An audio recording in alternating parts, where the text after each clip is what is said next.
Media మిత్రులకు కూడా ఈ వేదిక ద్వారా తెలియజేస్తున్నా.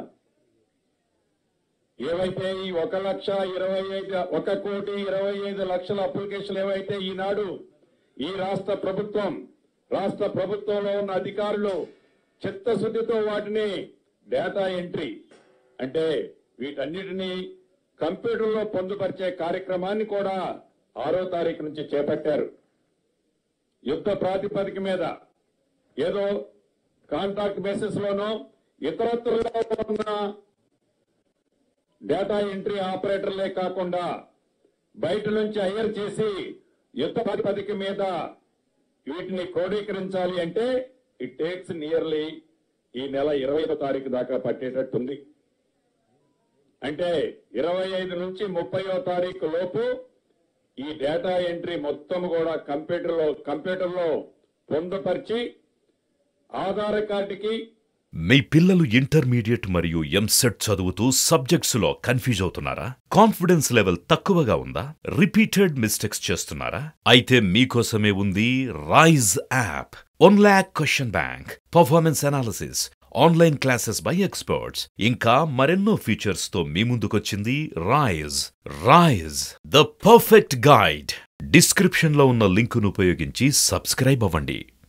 అదే రకంగా వాటర్ లిస్ట్ కి, అదే రకంగా ఏదైతే ఇతర వాళ్ళకున్న కుటుంబానికి సంబంధించిన కార్డులకి లింకప్ చేసి ఎవరైతే నిజమైన అర్హులైన లబ్ధిదారులు ఉన్నారో వారికి ఈ ప్రభుత్వం ఇచ్చిన హామీలు అందించే దాంట్లో భాగంగా ఈరోజు ముఖ్యమంత్రి గారు, కేబినెట్ మంత్రులైన మేమందరం కూడా ఇన్డెప్త్ గా స్టడీ చేయడం జరిగింది. దీంట్లో ఈ ప్రజా పాలనకు వచ్చిన అప్లికేషన్ల కోసమని కేబినెట్ సబ్ కమిటీని కూడా ఈరోజు ప్రకటించుకోవడం జరిగింది. ఈ కేబినెట్ సబ్ కమిటీకి చైర్మన్ గా ఉప ముఖ్యమంత్రి గారు బట్టి విక్రమార్క గారు ఉంటారు.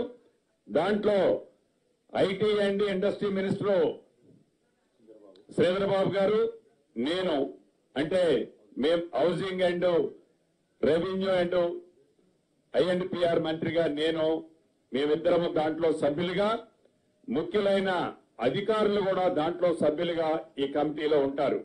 ఈ కమిటీ యొక్క విధి విధానాలేంటి, ఈ కమిటీ ఎలా ఈ 6 పథకాలు ప్రజలకు చేర్చే దాంట్లో ఈ వచ్చిన అప్లికేషన్లో జెన్యూనిటీని పరిశీలించి అర్హులైన వారు ఎవ్వరిని కూడా మిస్ కాకుండా ఉండే విధంగా